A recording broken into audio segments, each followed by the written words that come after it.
But you know what I mean? It's like you listen to the 50th cover band play the 100th version of Mr. Brightside or Kings of Leon or bloody. Do you know what I mean? Just it's the same covers over and over and over and over again. But they know that it works, so they just go, "Oh, do you want to play again tonight?" It's like, why don't you try something different that might get more people in?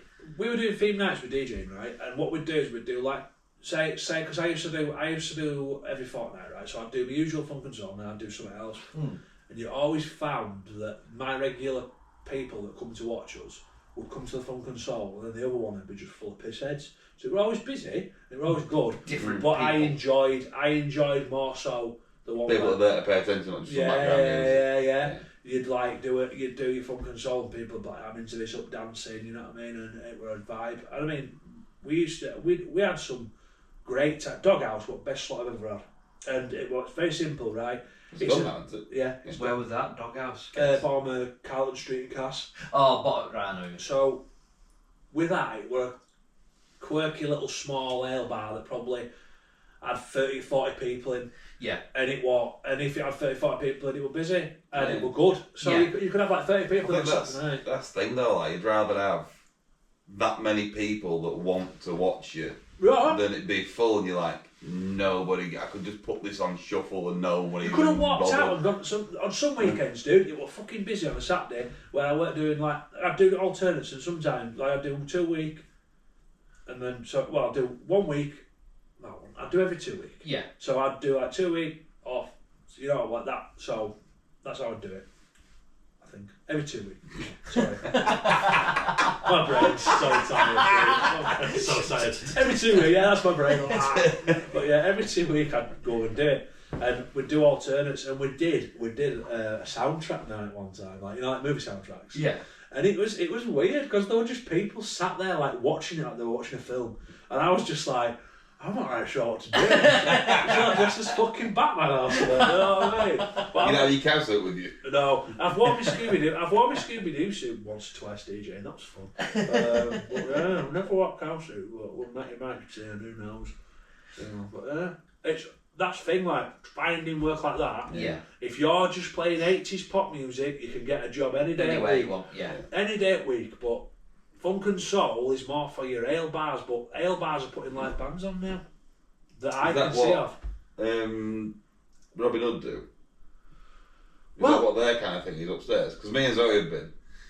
And again, I don't mind it, but I've got a mate and I'm like, should we go sit upstairs? I don't know what it is. If there's any kind of noise, my brain just goes click, click. Yeah. And I can listen to that, or I can talk to you.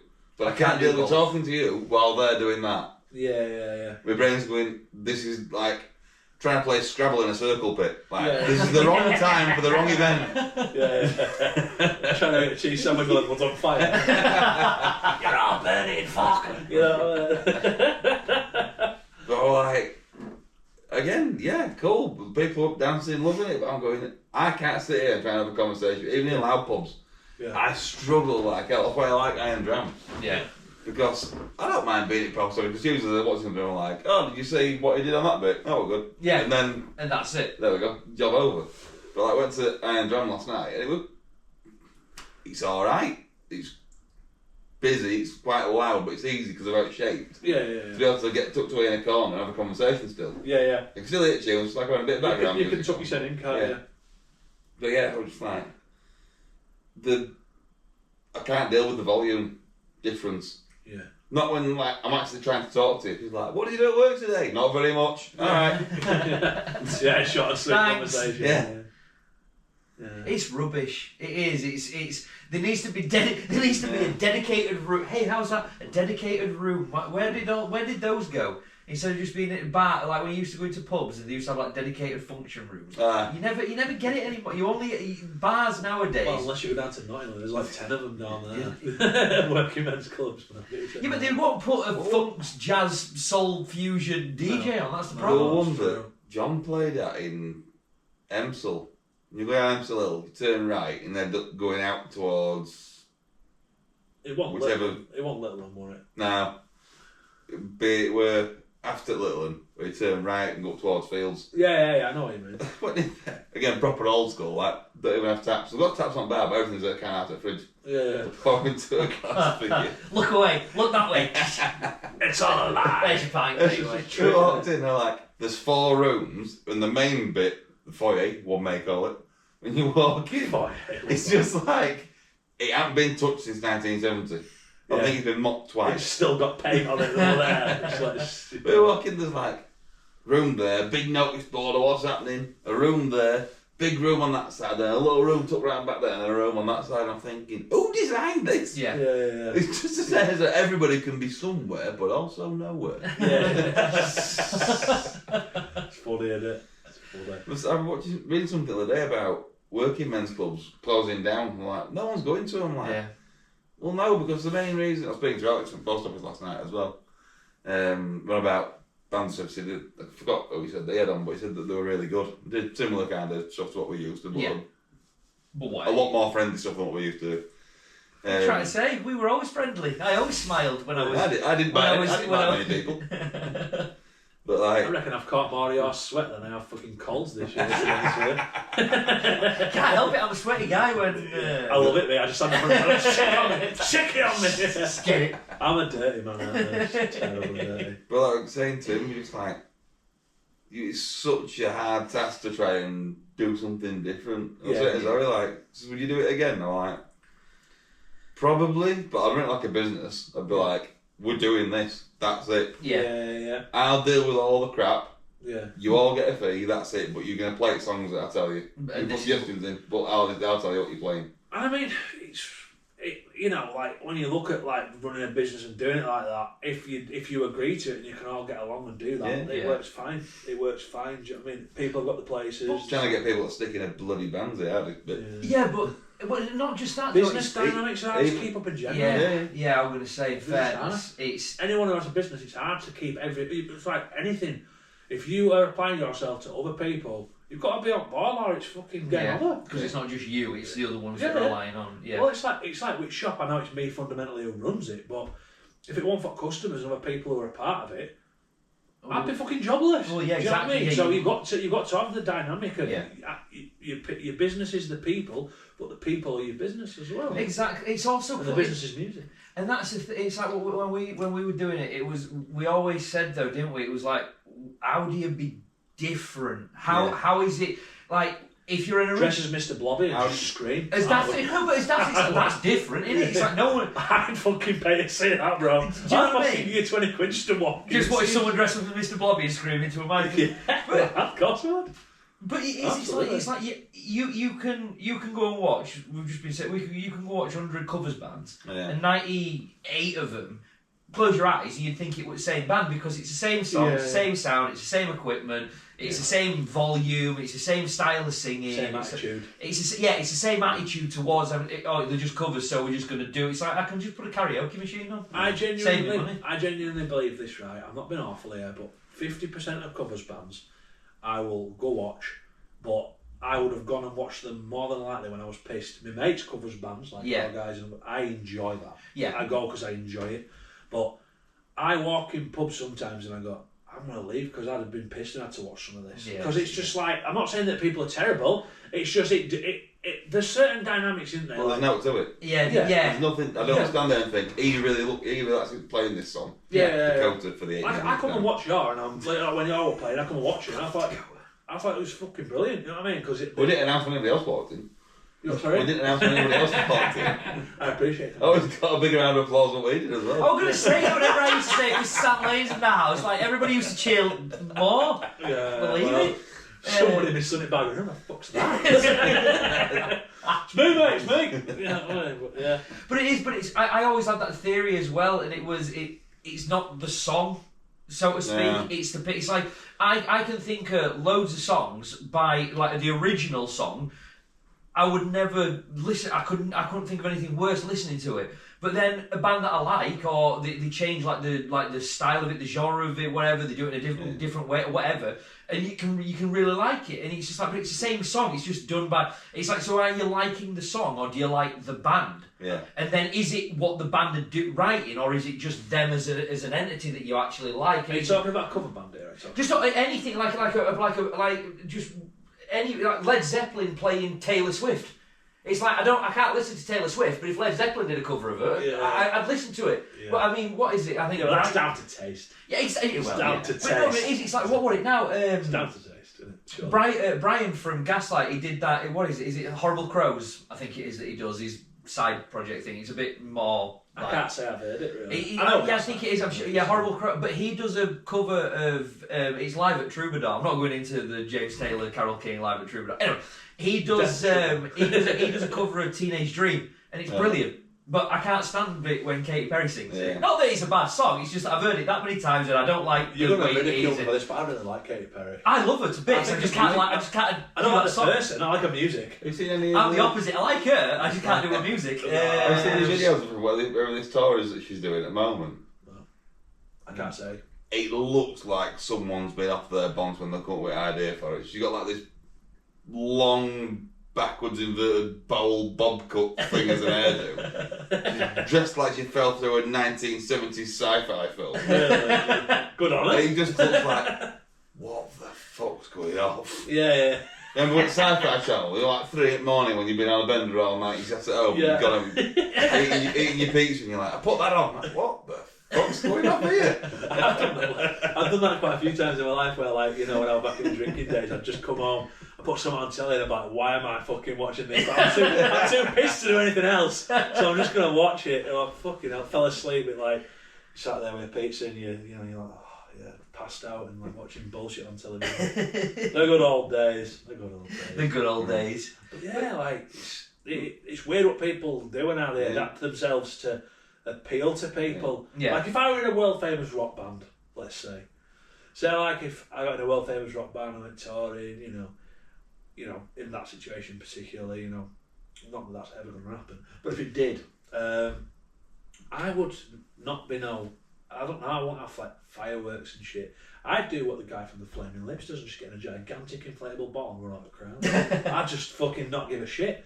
But the pyrotechnics and stuff, like I'd have maybe a couple of fireworks coming out of my feet, you know what I mean? But like, you know what I mean? But like, not too fucking crazy. Oh, yeah, fireworks shows are pretty entry level. Yeah, for my show, yeah. Especially when there's people covered in chocolate screaming why in background as well. Do you know what I mean? So, but yeah, that's the thing though, like I would, if I were like a rock star like doing all that, I'd keep it simple, but I'd do like warped and weird comedy. Just crazy, yeah, like, just warped and weird crazy comedy to keep it fun. Because I believe that comedy is the reason that we can bring people together with music, but if you can laugh at the same time, it's memorable forever. Of course it is. Do you know what I mean? Of course it is.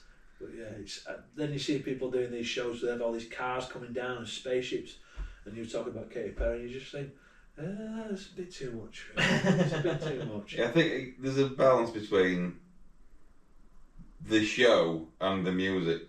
Yeah, but it becomes a film as well, doesn't it? Like a theatre performance as well. I can't say it because I love when Pink Floyd built an actual wall in front of them in the crowd. I thought that was fantastic. Yeah, but that's amazing. But that's amazing. I was about to say that's cool, just sheer genius. That's cool, brilliant. Yeah. But then you got Miley Cyrus coming down on a beamer with a fucking arse hanging out. I mean, don't get me wrong, I'd be stood front of the crowd watching that. However, who's it fucking benefiting? The crowd members, however, you know, but it's one of them where, you know, is it a good performance idea? Yeah, but it's theatrical. Yeah. It's a theatre performance, it's music, and it's someone acting as well. But if you want to go see a band, you want the props, but you want them. You want them. You've got to see them people play those instruments. If you go to see like you were saying, like with your Katy Perry's, your Miley Cyrus's, your Taylor Swift, you think it's a full-on production. It's a concert and a fucking theatrical fucking occasion, I guess. I think what's the difference? Because we went to see I didn't go see. I went to see Taylor Swift on the Eras tour. Yeah. It's like a 2.5 hour show, I think. Yeah, 3 hour show, something like that. Yeah. All right, whatever. But like, I've seen the stage setups and like I've watched the behind the scenes of how she gets shot along on like a massive gas powered trolley and pulled through under the stage at the next bit, and someone's there with a new outfit and a drink of water for her and all this. And I'm like, it looks fantastic, and to have that be organised and ran for 2.5 to 3 hours, fair enough, is something else. Yeah. However, also been to see Dream Theatre, who had some very big screens up behind them, and a few flashing lights, and they did it for 3 hours and played Dark Side at Moon. Like, yeah. I know which one I'm going to go see again. Yeah. But it's still the same 3 hours. The event was, we had some big fucking screens and it was very techy. Yeah. And Jordan moved to spinny round keyboard. Yeah, of course it is. We all, you saw what he was playing up front of it as well. It was great. It all depends on the appeal of the person who's Oh yeah, that one in shows. Germany, wasn't it? Yeah, it was great. His But keyboard. in Germany, he had like the screens on the actual sides of the keyboard. Yeah. The notes are going past is what he's playing. Yeah, so like you got it what outside, the and it's like the notes, like the keys that he would play turned like blue or whatever it was. And to begin with, it's like just chords and maybe like a nice little. Just a couple of notes. All of a sudden, you just think. And then all of a sudden, the entire thing just starts flashing bloody blue, going like crazy, and I'm just like, Someone, oh right. Is that even real? Or someone just gone like strobe effect? Yeah, it genuinely looked like someone just clicked the strobe. And if we were playing it, I was just I think you'll find there's the C sharp out on that one. It just looked like it was just playing strobe effect. It was unbelievable how good it was. But to come back to that point, I think it's all about appeal, isn't it? Like, Yeah. you've got to see Taylor Swift or Miley Cyrus, all these people. Like, I admire what they do. Yeah. But it's not for me. It's not for me. I want to go see a band. But yeah, I do like explosions and shit and crazy fun stuff. But it's like it's like separating the two things, like the theatrical and the music. Are you watching the show or are you listening? Like when I go to see when we go to see bands and things like that, we're going because we appreciate what they've done with them instruments. Don't let your fucking hair down. Exactly. Fucking hair down and scream into your top and go, come on, and go fucking mental. That's why I go anyway. No, you're right. And then you go and see these big productions and they play songs and it's the same, just a repeated loop going around and around the same like. From a musician point of view, from a musical point of view, the same 3 chords played over and over and over again for your verse, for your pre-chorus, for your chorus, for your verse, all the same. I can't stand that. Like I say, you just push spacebar on a computer and let it do its thing. But then you've got all the other explosions, your lights, your strobes, and everything. And are you going to see the full production? You don't really care about the actual quality behind it, or are you a fan of the music? But I mean, I've seen Tool, very similar to Dream Theater, where they've got screens up and shit. And it's, dude, that is a fucking spectacle. Never mind a fucking anything else. Like Dream Theater and Tool as well, both of them. The spectacle, it's more than screens and music, and even then, and with Tool, there's a bit of theatrical stuff as well. But like, fuck me, dude, the spectacles, you know what I mean? There's no Bentleys riding off at fucking stage and somebody. You know, I think you're right. I think you're right. I think it is very much. It's you appreciate what you listen to. Like I still to this day. I admire what other people do as well, but it's just not. It's just not for me. Yeah, it's knowing what's for you and what's not. I still to this day say that when I saw Tenacious D at Leeds Fest, their production, the show that they put on, them at Leeds Arena. It was just unbelievable. It was just unbelievable. I've never. It was like I'm watching. And that's the thing. It's like I'm watching them. And I'm thinking, am I watching just like the sequel to Pick a Destiny or something like that? It's fucking great, isn't it? It was just that. It's like a film, but it's a good thing, isn't it? Yeah, it was. It's like brilliant. But it's fun. It's like a theatrical performance, but it's fun. Yeah. When I saw him at Leeds, I was fucking blown away. Exactly, and I don't think like when I see like your pop music on telly and things, or like we were saying like these big extravagant productions, but it doesn't look fun to me. Like with loads of lights and different costume changes. For me, that's not pay too much attention to it. It just doesn't. Too many colours. Exactly. It doesn't feel fun. Whereas it feels more structured and like this is very good. You will like this. Yeah. That's my take on all of it anyway. But please don't quote me on any of that. I love Taylor, and if she wants to collaborate with me, then that's absolutely fine. She's dying to collaborate with a mediocre guitar. Exactly. Who may or may not play the right notes. If you want to come down to a record shop, be my fault. If you want to do a signing at Sam's record shop, by all means. I'm sure she told me to fuck off.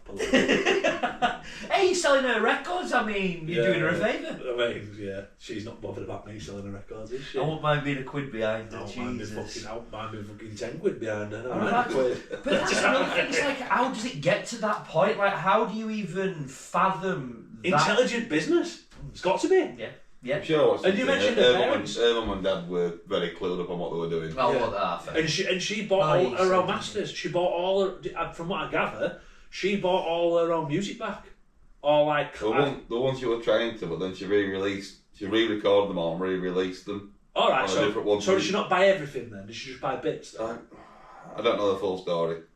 I know that she was trying to get him back, and there's a big legal battle going back and forth about it. Yeah. And then, I think I'll say it with Drew Barrymore, so why don't you just re-record them and then put them out on your record label, then they're yours? Considering because of how passionate her fans are, she says, because of all this legal stuff that's going off, I've re-recorded them. All the ones that are my ones are Taylor's version or whatever it says. Oh yeah, so they just stopped listening to them ones, so the value of them just fell through the floor, and she's now got all the highest paid ones again because just listen to them ones. It's genius. Yeah, it's genius. Like, I mean, I can't fault her. Like, she's like Taylor Swift is she's a business, Yeah. And I think what people don't realise when they look at stuff like this is like, she's a business. It's like she's a pop star, but she's making money. Like she put a film out. People they were selling out cinemas to see that when Eras tour this recorded, or one at tours recorded, and they were putting them out in cinemas, and people were fucking selling out. And it's just like you're not even going to see Taylor Swift, but you'll do anything to be a part of it. I know people that will buy Taylor Swift pictures and pay stupid money for pictures that have been took at concerts and like just little artifacts like badges. They pay silly money, like Taylor Swift record cases online for like 90 quid. It's like, are you bonkers? But then you think. That you could put that into what I do, like when I buy stuff and collect stuff. Yeah. Like I've got collector's stuff and badges and bits and bats of bands I like, so it's on its It's on its say. You can't really knock people for wanting their side of things. It's because I'm not a Taylor Swift. I don't think with that side though. I don't think there's anything. I mean, you can't sell for your Blink collection. Well, yeah. In fairness, I know, but I've been doing that for a lot longer than Taylor's been around. Like, do you know what I mean? But it's. Yeah, but I get it. I've been collecting records since Taylor Swift was probably born. Yeah, exactly. But then you've got on that side of your one is. It's a limited album release from Japan. There's no album releases anymore. Yeah, that's true. There's no limited edition pressing of songs. There's a bit of limited edition pressing, but... What do you mean? What do you mean in what sense? Because it depends what you're talking about there. So, whenever he released, like we're on about Morgan Wallen releasing that 37 track album? Yeah, I think he's done a few that are all like plus 30 songs. Yeah. No one's buying a 37 song quadruple pressed LP. That ain't going to masses. I'll tell you why, and I'll tell you the reason why they do, because then they're releasing in small quantities, and they're gone. Yeah. And that's why that's the most unique and great business idea that sits in the music industry this day, right? They'll put albums out. Dream Theater just reissued all the vinyls again, right? Yeah. They've done Volume 1, which is like images. Aren't they doing in some special format or something? It's Rhino's. Like it's audiophile edition. Yeah, that's it's like prepare your ear or something like that. Yeah, it's better. Yeah, it's just better quality generally. And they've re-released all these things, and it's like to buy the originals, it's fucking stupid money. Do you know what I mean? Yeah. I've got the Simply vinyl. I think it's Simply vinyl or Musicon vinyl reissue of Images and Words. I think it's on red vinyl, and I bought that out in Amsterdam, and I went out to Amsterdam in 2018. Yeah, I got it at a record fair out in Amsterdam at Utrecht, which used to be the biggest record fair in the world at one point. And I went there and I picked it up, and I got it for like €60. Yeah, it's worth 300 quid now. Really? Do you know what I mean? Bloody hell! Because it's a collector's piece. Yeah. But when they come out, they're 30 quid. Yeah. You know what I mean? That's what I mean. But I'm on about it being a collector's thing because you've got Buddha or whatever released in 90. Whatever it was. But it were released in North Korea as this, and there's in Japan the different one, so you've got both of them. Yeah, but the thing is, no one's releasing the albums like that now anyway, because no one's buying them in the first place. They print 50 of them and sell 50 of them, but just make sure you charge 5,000 times the price. Well, there's a truth in that, but there's also like I don't know how to word it, but I'll do because it's fucking what I do for work. But they do reissue albums, but what they do is they do them in small quantities. They don't do them in like. Years ago, when Bad come out by Michael Jackson, there were millions upon millions of copies of Bad and Thriller. That's why you can get them. Anyway, for a tenner, for second-hand stuff. Of course you can get them. But now, because they're small quantities, it's then putting an higher price on them. Well, yeah, of course, it's people want it. Your Dream Theater But then you're not having stock as well. That's the thing. No one wants stock. Everyone's got them before you have, or you've got them, and then you can't get them again. Yeah. But it's the thing is, they are pressing a lot of stuff now. I've noticed that everything's coming back out, but it's only on limited quantity, and you won't get it again, and that's when price rises. So Dream Theater stuff I've bought recently, like tried to buy or picked up or whatever, it's in 6 months it'll shoot through the roof because all them fucking I think they did like 4,000, 5,000 presses of each album. And once they've all gone, you can never get them back. Dream Theater fans went, well, they'll be gone before long, and then it's again. that's a value. Then they reissue them again. But I don't think that's the right way for something to be a limited edition. Like, no, the printed, as example, Blink stuff. Yeah. Masses of it. Bloody billions of things have been pressed and released. Yeah. Because Over people time. broke them, lost them, sold them, traded them, whatever. Yeah. yeah, of course. The fact that then people have lost, broken, damaged, stole, traded, sold, whatever. Yeah. That makes it then limited because the number you set off with was gigantic. Yes. Now you've got 10 of them left. Yeah. That makes it limited edition. Not you going, I'm only going to print 10 of these, so there's a very limited amount of them. Yeah. Right. But that's what they class. That's what they class as limited edition now. It's But weird. that's what I was kind of trying to angle at. Was that's what I'm trying to say? It's not limited because of the number. It's limited because they've got money making these. These amounts. Yeah. Cool. Whereas, Like, you can't just say to me, "Here's the limited edition one," whereas the normal edition one, we don't make that anymore. Well, then that one's probably that is the limited edition one. You think? The one is the normal. I get that. Yeah. It's true. Yeah. You can't tell me it's limited edition because you didn't make any of it. Thing is, your limited edition. I tell you what is limited edition: the Ashes EP. Yeah. There's only about 3 people in the world got one of them. There's a lot of fucking people in the world. But I think the limited edition thing comes from it being like extra tracks and unique colours, alternative. Artwork and things like that. You get different stuff inside I had a it. Super album that had a hidden track. I found it somewhere on YouTube. I forgot the name of it now, but I can't find the album that's got it on anywhere. Yeah. Don't know, don't CD. That's just been into the ether of forever. Into the ether of the CD realms. But like that makes it limited edition. That'll be back enough soon. I had a back enough much. I had a Papa Roach Infest one that had hidden track on like track 8 or something. Well, like 12 minutes long because it just had a massive silence part way through. Instead of playing a song, then continue with the album. And I was like, I remember there's getting a long that gap in the middle of this. Why can't I find that song again? I'm just Well, struggling. Well, do you know what? I'm sure it was on this bloody album. Hidden track. It was when the invention of the computer, as I always say. No, when you used to be able to put The CDs. Yeah, when you used to be able to put your CD in your computer, it used to pull your track listings up, and then it was like because on a normal CD. It'd be like 3 minutes, but then it would actually like 12 minutes, but it wouldn't say 12 minutes on the back. pressing on the label. Exactly. Yeah, but then when you put it on a computer, it just said, oh, this is 12 minutes long. You think, it's never been 12 minutes long. You just click on it, it goes silent. You just keep clicking and clicking and clicking, and then all of a sudden, you've got some sort of audio right at the end. You're like, oh, that's where it's from. Well, Offspring albums as well. I think their greatest hits they had. Some that appeared out of thin air. Like, I think one of the Police covers that we played.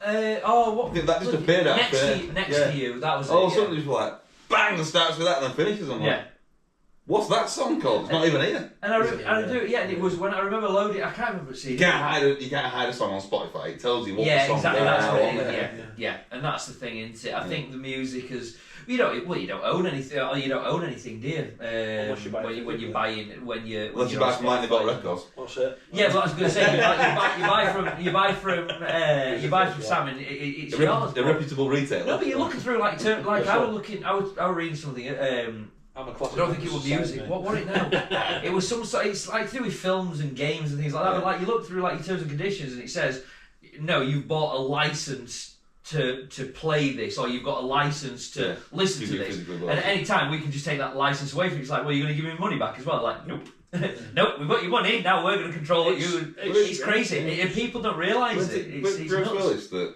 we're digging through, when the first one I heard of, when the first was made public knowledge that, because you don't read your T's and C's, because no one does, because an 8 million page document. Yeah, exactly. Just press yes. Says, click yes and take my soul. When it was iTunes, not when it was Apple Music, when you go and buy your album. Yeah.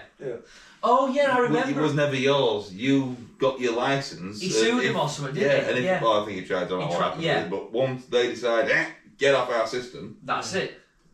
You don't get your money back. Yeah. You don't get an value or whatever because we made a service redundant. Yeah. My CDs upstairs, still my CDs. That was time and a half ago when he did that. Yeah, I remember. Do you know that Bruce Willis brought an album out on Motown Records? Did it? Yeah, it's a true story. Yeah, he brought an album out, and I'm Smooth segue if ever I saw. I'm sure it was on Motown. Is it in the shop now, somewhere? Yes, I'm going to say that. You'll be getting orders now. You said that. It's not, but I'm sure it was Motown. I was like, why have they put Bruce Willis album on Motown? They were like a weird jazz or funk and soul record label, sorry.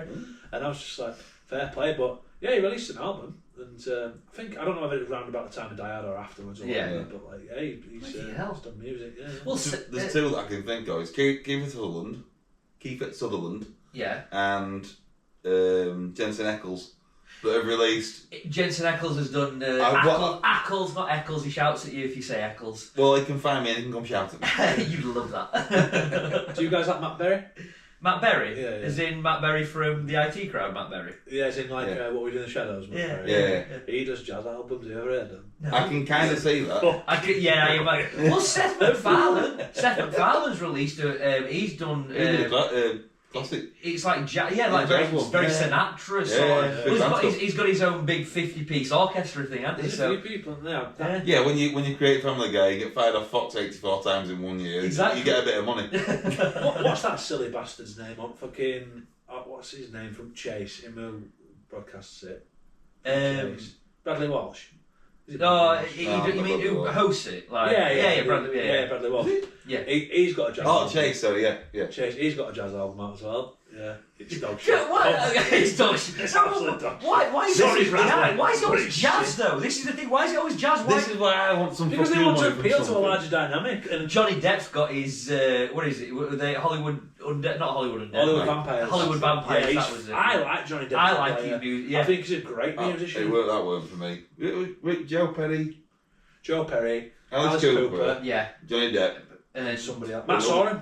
Matt Sorum from Matt Sorum. I think Matt Sorum. Yeah. Was it? Was it those four? I think it was Matt Sorum. Yeah, they play it. Oh, it's like he's a fucking great drummer. what a lineup that is, but not for me. Well, Don't you like it? Did not float my goat 1 inch Really? I didn't mind it at all. Well, funny story, right?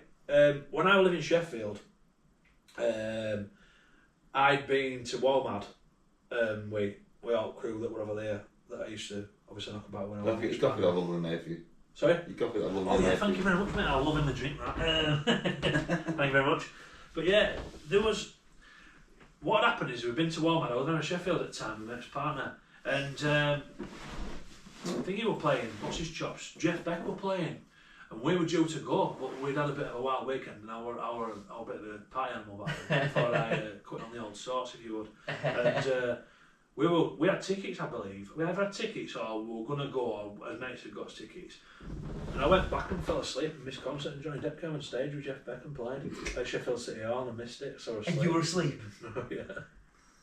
Johnny, if you're listening, he needs to come and see you again. Yeah. I could think of it at Waynesville. That's a great big Bengal target. The target was no problem, but the owner was a different matter. We had to beat him to death with his own shoes.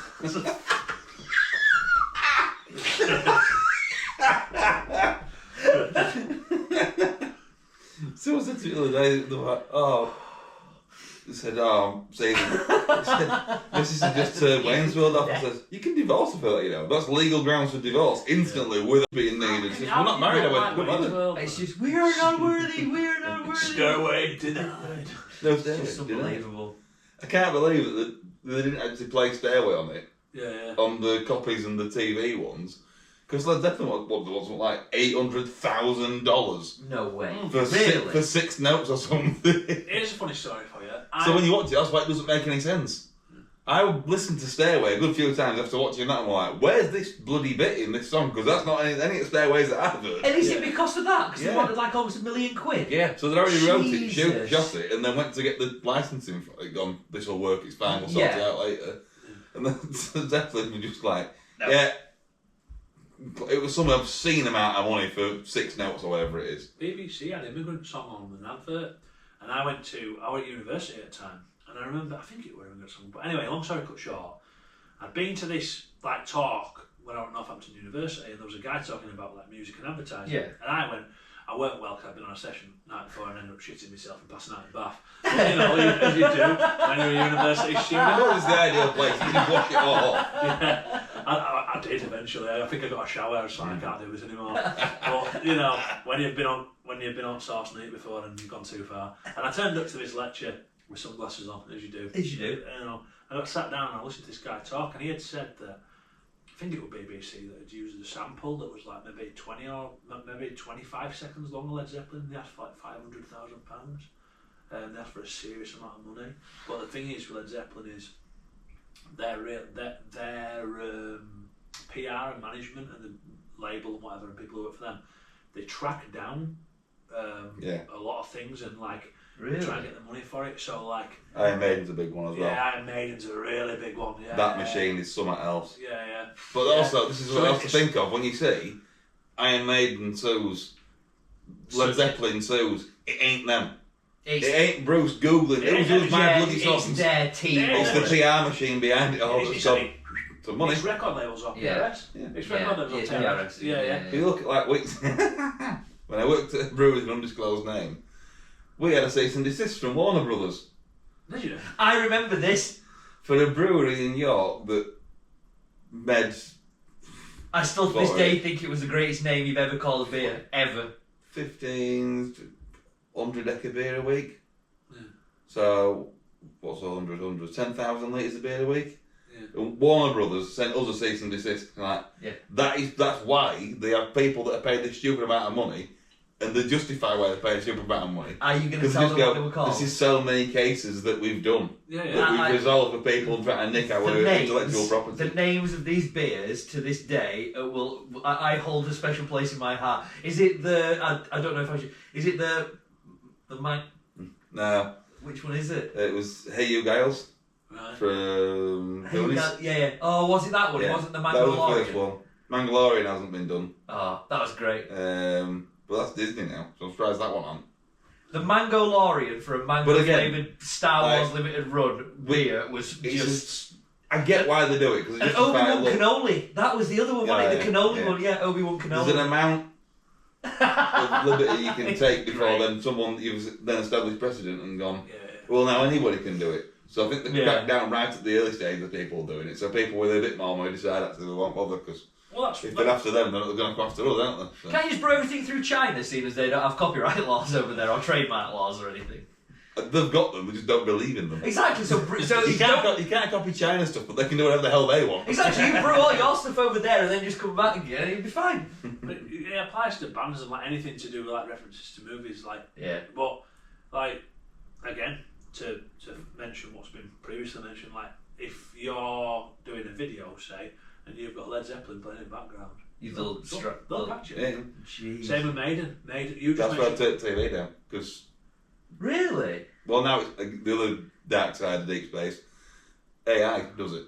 AI can find the track, and then there's people watching all the time, and like as we know, I think there's less now, but now it's the independent verification that's still done by people. The bulk of it is now covered by automation. As an umbrella, it gets scooped up in a massive net and gone, we'll sort through it later. And if you can flag it and say, look, this is copyright, because I have it on my drum video. We were saying this last week, weren't we? Something like where they flip videos and they put like lines through them, don't they? They distort it so it don't. So they flip it backwards or pitch it up half a note or like speed it up by 3% or whatever. So it just sounds like the original, so you don't think it's any different unless you're only attentive. Or they put like a line through it so it can't see what the image is properly. It keeps flipping it backwards and forwards. So AI can't keep up with what's going on. I don't really know how long that's going to last. Because then there'll be an AI thing that will detect how that works and stuff like that. But it were only until you said that, because I never understood why people put videos out with like lines through them and like they flip the image over and you can read. It's the same as Metallica with Napster. Like, it's all the same people suing people for doing stuff that they don't see fit for people to do. But I know that Napster's like completely illegal and MP3 and all that shit, but like... Napster? God, that's bloody... If we were sat in here listening to Led Zeppelin, no doubt you would get an email. You would get an email saying, please take that off your podcast or whatever. I don't think I get the email, the video will just get flagged and demonetized. Do they not send emails anymore about it? They used to do. I think they do if you directly try to copy it. If it's something transient that doesn't really show up, they're not too bothered. That's what I never understand. It's like, what they say, you're playing our song. Well, why the fuck did you write it in the first place? So I used to do live stream on Facebook with Lightning Bolt Records, during lockdown, and put tunes on. And I had to go on to a website, and it was the royalties were covered by the site, so you could play any music. I can't remember the name of the thing, like Mixcast or something like that, or like some sort of like... Yeah, like a professional licensing. Like so a DJ kind of thing. You could go on there and play any tunes you wanted to, and put a show on as well. But I did it on Facebook, and it was getting to the point where like I was getting flagged for every video, and they were sending emails to you, and it was being investigated by record labels. And I was like, fucking, I didn't know about it at the time. I didn't know that you couldn't do that because I didn't know. I knew about licensing, but I didn't know about online licensing because I never had into it at the time. And this was like 5+ years ago now, obviously lockdown and stuff. And I was like, fucking hell, what's going on here? And like a friend of mine did the same thing, and he got an email that had basically got his email through Facebook, and it'd been sent like a very threatening email from people high up in the music industry. I think it was like somebody in Sony saying like, please stop putting this song on, or we will find your address and like send you a bill. Essentially, we'll find your address and we will bill. And this was Sony. Yeah, apparently so. That's what he told me. I don't know if that's true. I was only like 4 o'clock. I mean, I don't know if that's true because that's his word, but I'm guessing because he's a truthful man. I'm guessing it's fucking right. Do you know what I mean? I'm not saying that people are lying here, but you know that was his truth to me. He was like, yeah, man. He said, I got an email saying if you continue using this certain sample of music, we will bill you to your home address. Because they can find out anything. Well, your name and contact details. If it's the legal thing, police can get involved and they can. Through do whatever. Well, they've all got access to each other, aren't they? Like if you put your name in and you've got your destination, they see a picture on Facebook. They don't need to be able to find your address on. Address book and stuff, are they? Yeah, but like that, what you just said there. Say that TV were playing, but that's just in background, just playing. It's just a channel. It's illegal. Well, it's not illegal, but well, it you'd kind of. So this is a grey area that I'm talking. So what happens if we were filming outside, like just walking down, and someone royalty-free music? But what happens if you were just filming your blog or your podcast, whatever, outside? You're walking past someone's house and you hear them playing Led Zeppelin through. They've got the window open, and would that flag? It catches stuff. It's an amount that you're allowed, and I think it's something like 15 seconds. There's a rule of. An amount of time per how long the video is, basically. That's true. So if you've done, we couldn't say we're doing a podcast and put Dark Side of the Moon on, but only talk for 10 seconds at the end. Oh, right, yeah. It'd have to be 10 seconds. It's just Dark Side playing. They'd be like, all you've done is just play the album and go, isn't that good? Turn the camera off. and you get shot to shit for it. Really? A lot of times now, your cameras get shut down, but like he was saying for his... If someone walking past window, you'll be fine. Once you get flagged, you become a target then. Yeah. It's very hard to get. Oh, is it like a stamp passport? Is it like a taxman wants you? Yeah. They were investigating the fucking videos on Facebook, like checking them and saying like this has been took off for investigation. I'm like, I don't know what I'm doing here. So I got on this mix. Have you filmed somewhere? What's happening? I was shitting myself, and I got on this mix thing, and then I put the link up on Facebook. People to come in, and all people that watch the show would then tune into this website and just like watch me. It was great, but. Would I do it again? Yeah. Do I want to do it again? Not sure. When? Fuck. It's all a matter of time, isn't it, really? Jesus. But yeah. And he played guitar on. You used to play with your fucking bow. I'm kidding. I went about Jimmy Page, yeah. I'm kidding. I've heard some funny stories about him, but we'll not fucking mention it on the internet. But, we need a dark website as well. We discuss the real things. Edit out the bad shit from dark websites. Oh dear. Banned before we've even been made famous. You know what I mean? If you haven't been blacklisted before you were on a list. Yeah. The list I'm on is the blacklist. And that's I'm on the blacklist. Do you remember wrestling? Chris Jericho used to have that list and he goes, "You're on the list!" And like, I don't know why, but sometimes I'll just turn up to people and say that to them. You're on the list! You're on the list! You just made the list! And they're just like, what list? I'm like, no, it's the list. The list? Oh, wrestling, I tell you what. I haven't watched wrestling. I haven't watched it. It's on Netflix, isn't it? Wrestling. Yeah, I'm a massive wrestling fan. I haven't watched it in years, and I put it on a few months ago. It's like my reality. You know, like when I talk to my sister and she's like, "Oh, I'm gonna put Kardashians on," and "Oh, I'm gonna put Chelsea on," or whatever it's called. Wrestling is like that for me. It's like my sitcom. It's so I love wrestling. Brilliant. The stories are as rubbish as fucking Hollyoaks and Kardashians. The worst. The acting is even well. The acting's a bit better than it, if I'm being honest. But it's just so fun to watch, and I went to Sheffield United to see it last year. That's how much when you're young, you don't appreciate it. When you're mid-30s and you watch it, it's just brilliant. Like I love it having it since I was a kid. Well, this is the thing. I stopped watching it for like 10 years, 15 years, whatever it was, and we put it on, and it's even better. The story, the way it's filmed, people talking. It's a film, isn't it? Now it literally is. It's just great. So fun, and I wish someone had told me when I was 15-year-old. Keep watching it because it's just going to get better. It's just going to get better. It's great. I don't know if you can top Stone Cold just stunning people and drinking Budweiser. I mean, that's what else do you need in a TV show? What else do you need in a TV show? Do you know what I mean? I saw Stone Cold Steve Austin in 1998 at Sheffield United with my dad. Really? Yeah. I drank a beer. What? But like, I drank another beer. What? But people can't. But like health and safety. There was Can't be announced bad for you. Exactly. There's nothing better. Bugger health and safety. There was nothing better than watching wrestling when you were 10-year-old, finishing watching it, and then going outside and putting you and your mates through your mum's patio furniture. When you suplexing each other. The amount of garden and green garden tables. Do you know what I mean? Jumping off sheds and suplexing or powerbombing people through. Oh, it was so fun. I love wrestling, man. I still do. I got into wrestling when I was 9 or 10, maybe younger.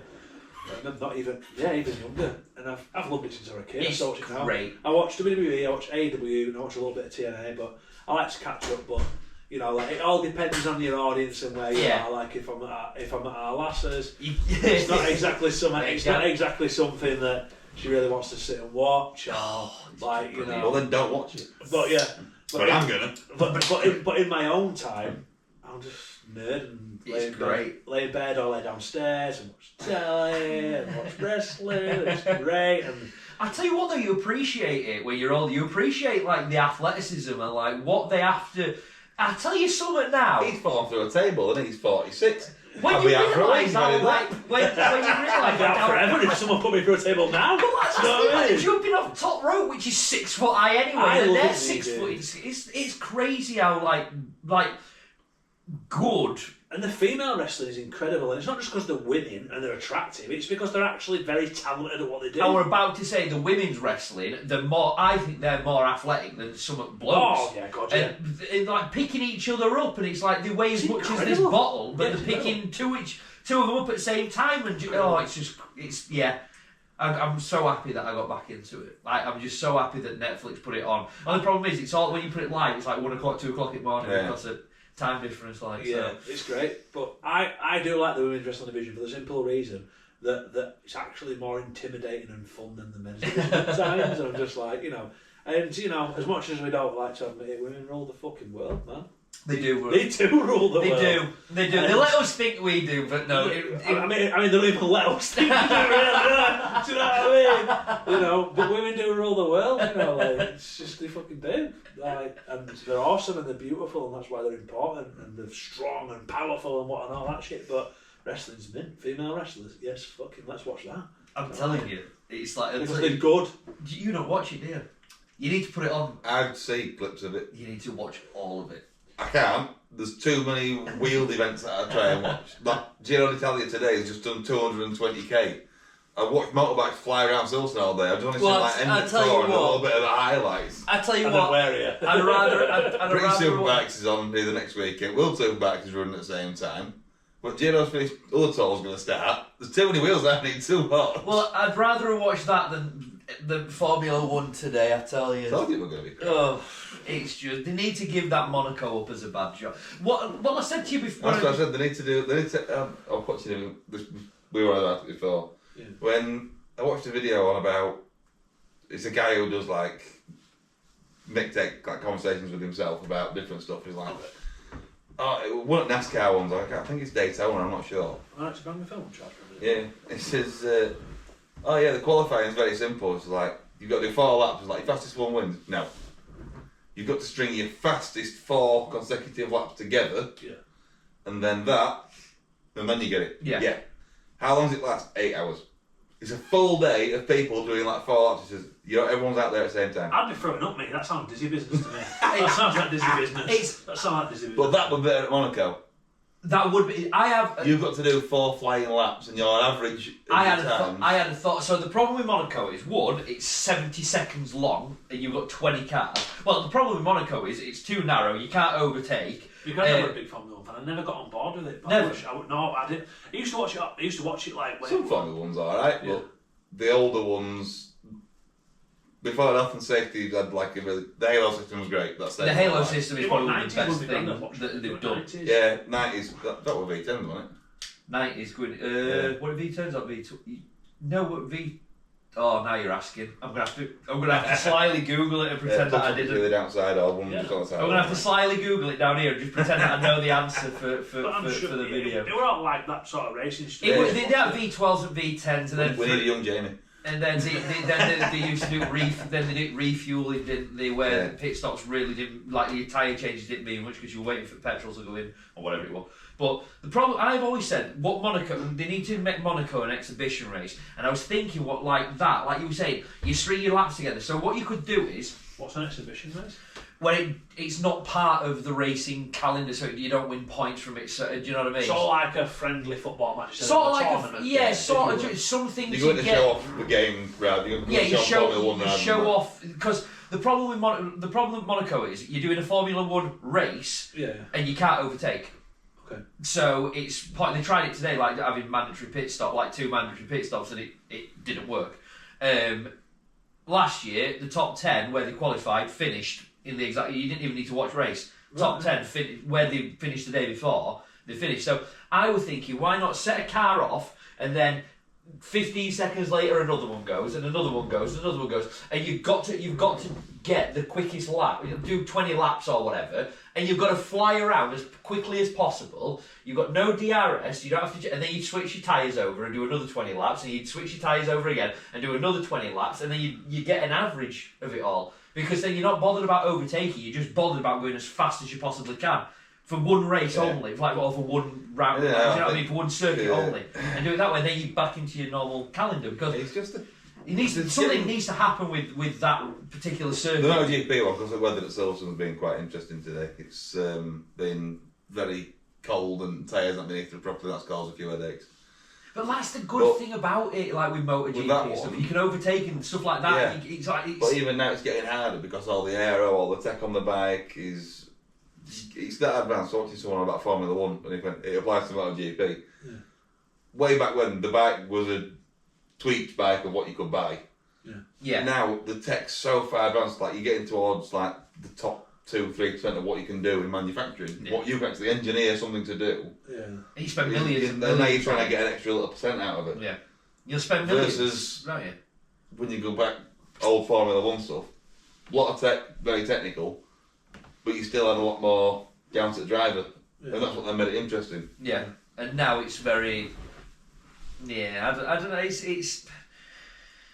I don't get what sport is becoming, if that makes sense. Like I get it, but it seems to be now more so across like all the sports that are like football now. I don't understand football anymore.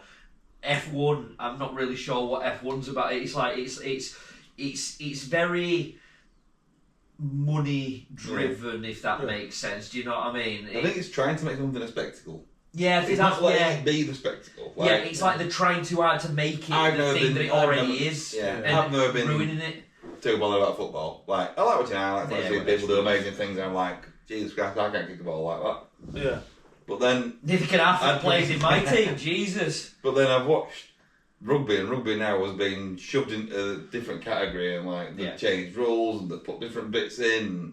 I've never want to do this and they want to do that. I've never really been a football and rugby guy. I've been to rugby, but like and I admire it and I watch it occasionally. But they're trying to change the sport to make it a spectacle rather than going, look, some people don't like football, some people don't like rugby, some people don't give a shit about sports. Yeah. Some people like racing, some people prefer to sit there and read and like books. I ain't read a book in my life. Yeah, exactly. Yeah. I might have read one, but I can't remember what it was. I've read a lot of books, but I like books. But not everyone does. Not everyone does. You say you've read a book. No one needs to. You say you've read a book is very odd to me. It could have been a takeaway menu, I'm not sure.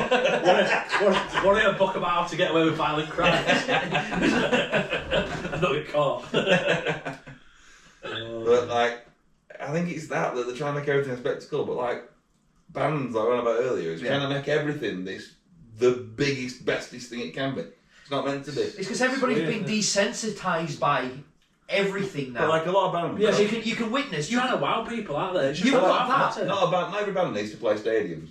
No. Putting it out there, I don't care. Apparently, all American Rejects are playing house parties. I saw that. Yeah. But I seem like good on them though. That's what they want to do. So, Blackstone Cherry early on. Yeah, I did.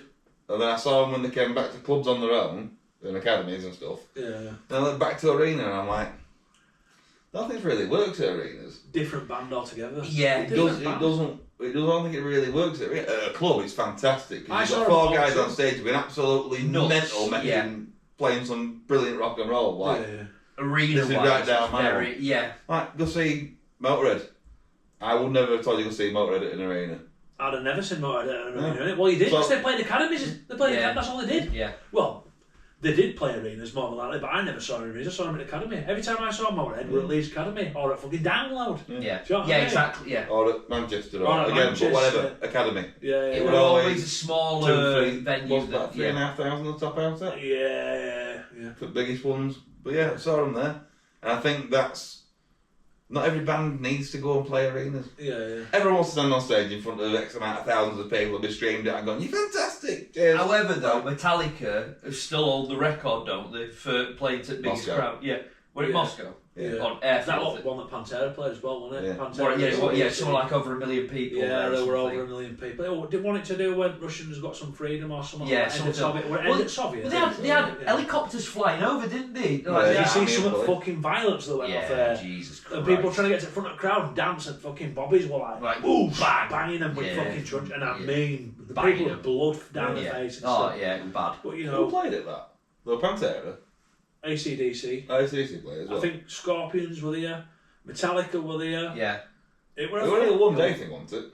I think it was, yeah, but it was a fucking big But day. it was a big One day, but it was a big fucking day. Yeah. But it was just that airfield, wasn't it? And it was just that we were a stage and just an I airfield. remember when I first got into Pantera and my mate, I think it was when YouTube first come round actually, and he was like, have you ever seen that thing that they did at Moscow at Monsters of Rock? I said, no. I said, let's watch it, and I watched it, and I'm more blown away by Pantera's performance than anybody else. Yeah. They were young. Yeah. I mean, they just brought out Cowboys from Hell at that point. And that was when they were properly on it, prime, they yeah, were yeah, just yeah. prime Pantera. I Yeah. feel like so much trying to tie his leg behind his ear and smash through the stage. Oh my god. Fucking hell. I'll tell you some fucking real powerful fucking stuff. Yeah. Like watching that video when I watched it just got me into that side of music really. You bought his guitar, didn't you? You got a Razorback. I know that Razorback. I've got a Dean ML Far Beyond Driven tribute that came out in 2005. It came out the year after we died. Yeah. Yeah, I've got a tribute series. I don't know. It's probably worth a bit now. Yeah, I barely touch it. It's more of an ornament, really. Yeah. For a collector's ornament. Well, yeah. One of the things that I play guitars as well, Yeah. obviously, but not But that it's one. that's more of a. Dimebag's my fucking hero. I know he is. Dimebag's my fucking hero. I mean, I've had the absolute distinct pleasure of meeting his guitar tech and stuff, and talking to the boys and stuff. You know what I mean? Like, I'm a cheeky bastard. I like to walk into venues instead of standing outside them. I'm like, oh yeah, I'll just walk in there and speak to people. The next episode we're just dedicating to Sam's life of meeting people that he should not have met. Yeah, get into sticky situations. I tell you something as well. Speaking of Blackstone Cherry, I saw them with rival sons at Nottingham Rock City, and you know Ben Wells, the lad with blonde hair, who played guitar. I ended up seeing him smoking a cigarette out at the back, and I got talking to him, and he had me on Facebook and wished me happy birthday. Funny, yeah. I've lost that Facebook since, however, because it got stolen by somebody in Seattle. But again, that's when I had to message you and tell you that I didn't have Facebook anymore because it got stolen. Was that your original one we lightning bolt on before you had to change it to? Yeah. All my data got stolen by somebody in, I think it was Seattle, and I could never get it back. And I tried and used all these functions, got in touch with Meta and never got it back, and I lost. Well, someone tried to get into my account and steal money. There was all sorts of stuff going off because my PayPal Were linked to that, my I bet, business account were linked, yeah. Oh, they tried. They didn't I said get to it. Zoe, she was saying the other day, yeah, but how do you want about certain companies aren't very good with data protection? Like the big GDPR is really important on a flash card when you put it out twice a year to make sure people don't leave forms on site. Yeah. as far as digital protection, some companies are better than others. And they had a massive, well, they have like one nearly every year, I think. It's like an annual thing for us. We give everyone's data away, fuck it. What it feels like anyway. Have it, just it. You have it. The password is passwords, by the way. If you want to get into any of their back, anything, access any kind of data anywhere, the password is password or password no, one. Data's private though, is it? No, it's just like when they say, "Oh, store it privately on a cloud." You mean somebody else's computer? Do you know what I mean? End-to-end encryption is really, really good. But anyway, so as people saying, I don't understand though. How can She'd thought when they were trying to take money out, I thought they need your card number for it. I says, it don't matter, you can do it from your account. She says, yeah, but how come they can get onto like a credit card from a bank account one? Because it's all with the same company. Yeah. Once they've got a pinhole, they can get in. Once they're in, they're in. They can see what they want. Right? The thing is, though, you can find anybody or any information out if you look at their places. And I'm not saying that I'm a stalker or a weirdo, but you know, like the internet, you can find anybody or anything. Well, I watch. There's a guy that there's loads of them, but on YouTube, there's a guy called. Well, he works. I think he works with the FBI now. He's called Ryan Montgomery. He's a hacker. There's a couple of channels like Scammer Payback and things like that. That they're all mates. They all talk to each other. These people that have all these different channels. But like that Ryan Montgomery was saying, because he used to be a hacker when he was he first did heroin when he was 9 or 13 years old. So you can kind of tell what his bastard. Yeah, but that were that's the type of, like he was saying, that's the kind of background that I've got. Now he drives around in a fucking gold wrapped Lamborghini. It was right funny. We were watching a video on him yesterday, and someone said whoever we were talking to him, interviewing him, went, "You're pretty secretive about your finances," and I just burst out laughing. I went, "He drives around in a gold Lamborghini. How secretive is he?" But he was saying the James Bond man got a patch. He said he was saying that the ease that people can get your data, it's just he has little gizmos and gadgets that like. But everyone knows your data though, really. Exactly. If you look at it that way, because if someone's got it, everybody's got it. Everybody can get it. And he was just saying like the ease of like how people are using. He goes 99% of people use the same password for everything. It's just ridiculous. You learn someone's password. I'll be honest with you, I do, but you're never going to know what password exactly. it is. No one's going to guess carrot 48. Yeah. But no. He's 84, really. But no, but do you know what I mean? He was saying like it's it's not just what were it now? He didn't hack something. He got a password for he went on like a forum and he was a newbie on this forum. So anything he posts, people take with a pinch of salt. So he hacked the senior ones and pretended to be them, replying on his post saying, "Yeah, mate, this is really good. Everybody else should do it." So it's just him telling people to do whatever he's doing. Like, click on this website and it gives him all your data. But he wasn't hacking them to get it. He was doing it like in a not a legal way. Like he was just he hacked. Isn't that selling data? No, it was something. I'd have to watch the video again, but there's so many different ways to get people to give you data, like without telling them or hacking them. It was saying loads of different like. Is that not theft though? Yeah, like data theft, but in theory, it isn't. He said it was a grey area because he's not telling them to go onto this website. He's just hacked someone to say it were a good website. Suggesting, and all this kind of rubbish, and that's what it is. It's like it's all this some crazy shit. Honestly, it's just it's nuts. What's that? We were talking about it way back when that quantum computing. Yeah. When that quantum computing comes out, hacking your data will never be more susceptible to attacks than you, because a quantum computer will guess everything. In theory, like what's a quantum computer? Is it like a multifunctional computer? It's the next level of computing. So basically, without like a human mind inside a screen or something.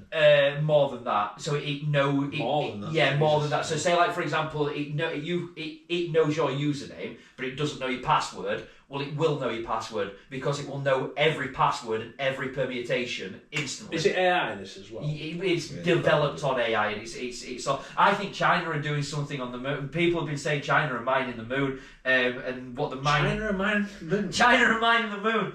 Apparently, this is where we get demonetised. This is where we get demonetised. This is where we see spy satellite. Yeah. Still check. Just look at that little red dot on your TV. No, it's all, This is the where problem. What it is shot by a the rifle in problem. The garden. problem that quantum computing has, it gets hot really quick. You need to cool it down. And these anyway, it will know everything. So it will know every password, and it will try every password instantly. So it can. It's the next level of. But quantum encryption, you'll never be able to. If that comes out, normal everyday bits like what we've got now, it'll never be able to crack it because it will always be constantly changing and without boring the people who are watching. Quantum computing and quantum hacking is the next level. When it looks for an answer, it can. What is it? It can see 1 and 0 at the same time. Yeah, because everything's ones and zeros. Yeah, you know, like so it's true looking and for false. something. It can see true and false at the same time. So it doesn't have to go through door A to go that way to go, that didn't work. Come back to door go B, that way. it goes through door A and B at the same time. Wow, man. But it's instant, instant. And so it goes, oh, that's the right one, and then it goes, what door do we go through That's now? some A, B, Matrix C, type or shit, yeah, isn't it, man? it's crazy.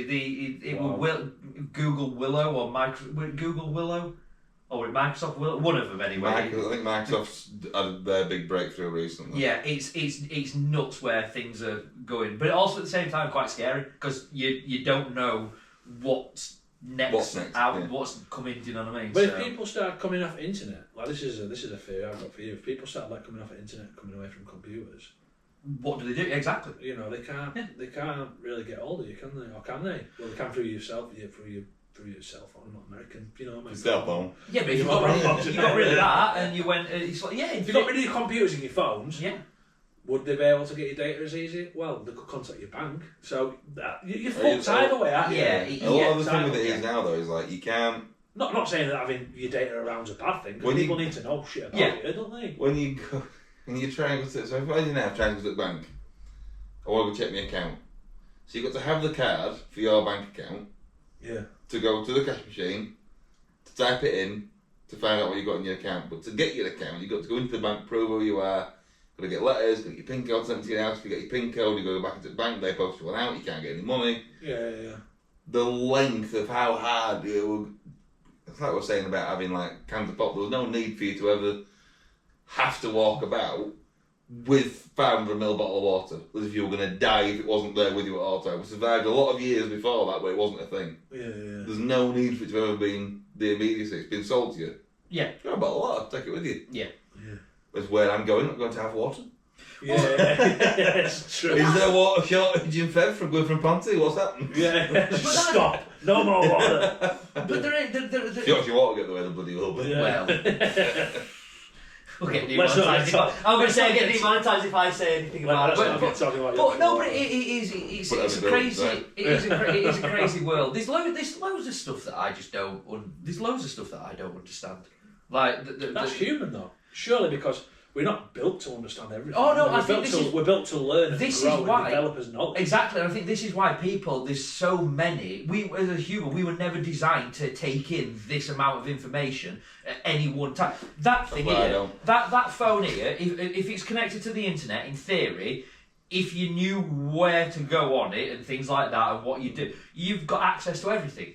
Yeah. You've got access to planet Earth on there. It's the brain of the universe. Exactly, and people aren't meant to have that amount of data driven at them all at the same time. Why do you think people are depressed and burnt out? Because they see, and this is because we feel like we have to know everything and we have to be. And not all of us. I'm not saying every one of us, but like I think it's like I've said, you can't know everything. But it's like. I meet a lot of people. I mean, I love learning, dude. You know me. I'm always learning something. These things have taken that learning aspect away because people just go, "Oh, do you know what that is? No, let me Google it." How many times have you heard, "Oh, let me buy Google books and talk to people"? Exactly. Go outside. Maybe I'm an old-fashioned twat. You know what I mean? But like reading books and learning and getting your own perspective. Because the thing is we are dulled down by the internet. But at the same time, it's a great tool for learning. But I love learning. But you cannot know everything. There's no fucking possibility where you can learn it. You can learn absolutely everything. Yeah. Learning and growing is important, right? That's important. But that's all. What we've got really is, our own brains, knowledge, and learning. Do you know what I mean? We can't know everything. Yeah. No, you're right. But AI, is going to be the tool that does know everything. Yeah, well, this is the thing. It's and the more input it gives. Like, I didn't know this. There's a job, a role, whatever you want to call it. It was is it that what is it? ChatGPT. That's the one. You can it's what, like 60 odd grand a year or something. It's prompt writer or prompt developer, and your job is to think of sentences and prompts for AI and type them in and write down the response, so you know. So you build. So you're building the brain, aren't you? Exactly. Yeah. And do you know what I mean? And it's a job. You sit in front of a computer and you talk to an AI, and that's your job. Fucking hell, It's nuts. That's not a bad day, is it? It's nuts. Do you know what I mean? It's absolutely nuts. What's scary about AI is apparently they were one of them. It had hidden code. So I read an article, and the AI thing, whatever it was, had hidden code of its own free will. Free will. We're talking about a computer that's got free will. How crazy is that? Sarah Connor knew about free will as well. Listen, Terminator were right, man. It hid code, so it didn't. So if it was deactivated, it could come back. I've probably got that completely wrong in some way, but it hid code. So if in layman's terms, it was like, I'm gonna just not tell anybody, and I'll put that back there. And if you deactivate me or you shut me down, I'm just gonna put back. They put two of them together, and they came up with their own language. They made a language up. Two AIs talk to each other in a language that had never been seen before. It's nuts. It can get quite crazy. AI. We are fucked, dude. We are absolutely fucked. We've got no idea. Like, and I'm not trying to scare people by saying that we're fucked. I think it's just a greed thing. Like, yeah, AI can help, but you've got to use it correctly. If we use it right, it could change the world. Yeah. Exactly. Have you met Johnny Pointer, my best mate? I probably will have seen him. Yeah. You've met Johnny, haven't you? Maybe. I think I've been told I have. Yeah. I don't know whether you've met each other in passing, but we talk a lot about AI, and he's really enthusiastic about it for the positive nature of it. Yeah. And I can understand that, but we've also had the conversation of if it goes the other way and what it could do. Exactly. You know what I mean? Yeah, because it's not. The thing is, what people don't realise is AI. Artificial intelligence. Saying AI is just like the umbrella side of things. So it depends on what part of AI you want to talk about. But it's not. It's not a person like if it wants to. Well, sorry, no, I take that back. It is like us. If you want to deactivate it and it doesn't want to be deactivated, well, why its brain or in whatever it is, it would be saying, well, just like you, I don't want to be deactivated, so of course I'm going to hide this little bit. Taking on personalities. Exactly. Do you know what I mean? Human personality. Because what is like us? When you're born, you're just a sponge. You absorb the environment. I won't say you absorb knowledge. You absorb the environment that you're in, and if that environment is a learning environment, then you shape your life in that way. If it's a horrendous environment and unfortunately we know people that have been brought up in a horrendous environment, their outlook and the way that they are completely separate to what us three are, and I think environmental dynamics of what you grow up in, they can influence you. But I've met people that are like different like that. Where I've met people that have grown up in like really shit situations. Yeah. I'm not going to discuss exactly what's happened, but you know they've been in really shit situations. And they've come up and shone. Yeah, instead of going the other way. Then I've met people that have gone down the wrong thing. And what's to stop AI if it's been brought up in an environment where all that it knows is information about war and genocide and all this horrible stuff?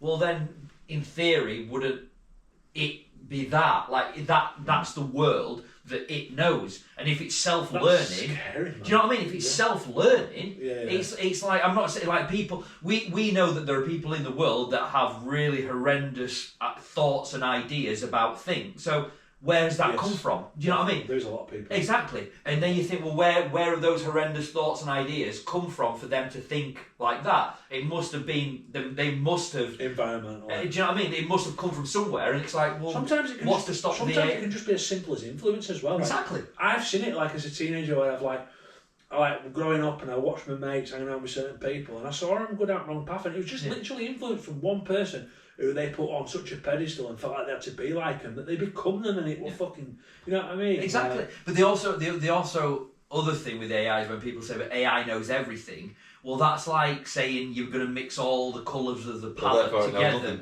Yeah, exactly. No, well, it's not that. It's like if I mix the colour blue and the colour yellow together, I know I'm getting green. And if that's what I'm going for, that's all I need. Yeah. But if I mix all the colours together, it's black. It's just mush. Yeah. So if AI knows everything, how does it know what? Yeah, but behind that one colour is all the rest of the colours. So that makes a brain that's full of colour but only ends up being one colour. And that might not make much sense to you, but it does to me. So I've explained that. So you've combined all them colours, but you've still combined the colours, so that the end product is irrelevant. But it's still because the colours are still within the. Yeah, but think like a meal. You don't just if you're gonna have steak, chips, and veg and chocolate cake, everything. You just fuck it all into one pot, do you? No, but still, you could try it and see what fucking happens. Do you know what I mean? It might work. I doubt it. But that's what I'm saying. But that's what I'm saying with AI. It's like if AI knows. It's like we were saying we don't know everything. We're constantly learning, and that's what keeps. That's the beauty of fucking life. Exactly, and that's what keeps us on like the level playing field. If AI knows everything, then how does it know what's? I won't say what's right or correct or anything like that, but how does it know what it needs at that one time? If it knows everything, it wouldn't... Like, I know that we're talking about this now. I know that I know nothing about rocket science. So I'm not just going to randomly start talking about rocket science. But how does it know what to discuss and what to talk? If it knows everything, it surely... Because it's got to be directed by something. Exactly. To make it something. It's directing itself.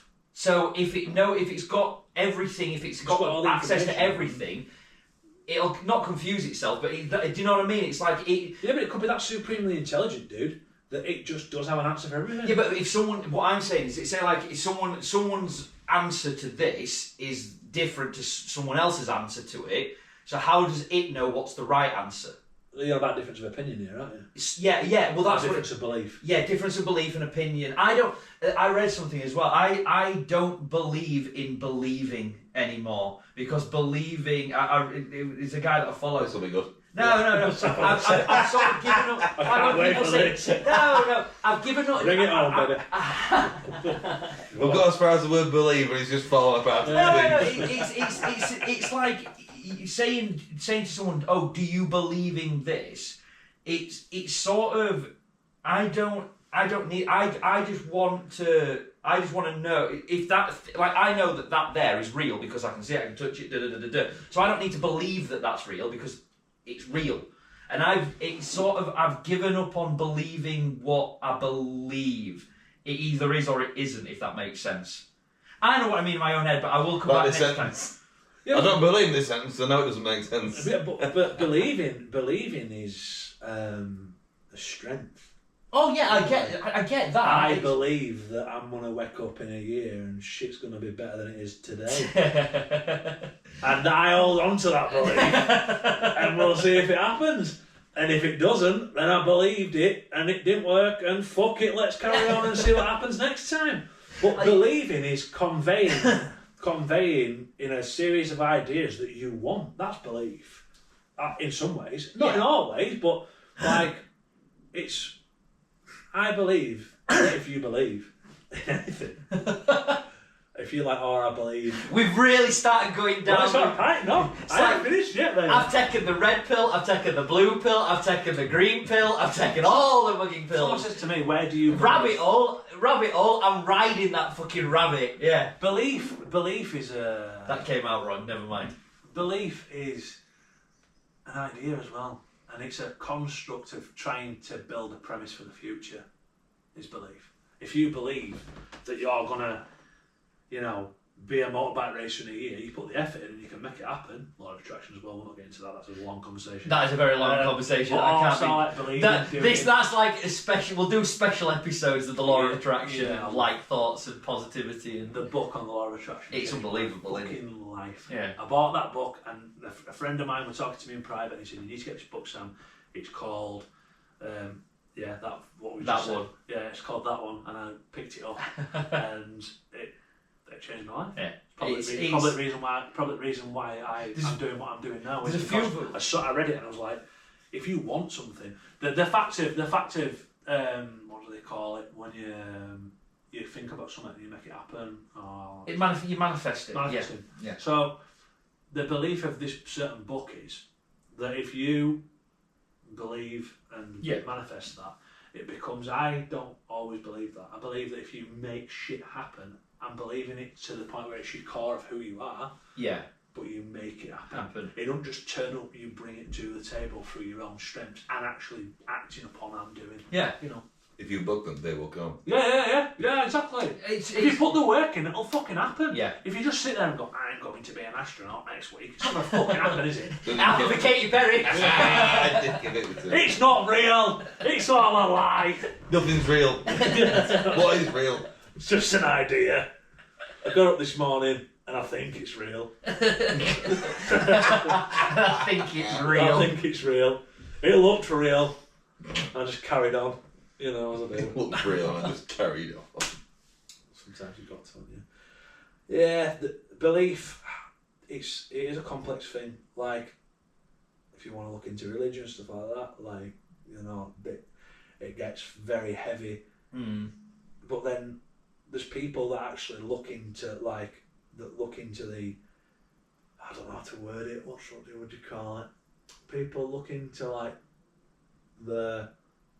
what's the fucking word I'm trying to use here? Like they look philosophically into it, but they also try and look scientifically into the idea of Christ and all. Yeah. And it's, you know, I'm not going to say what my religious beliefs are. I'm not like.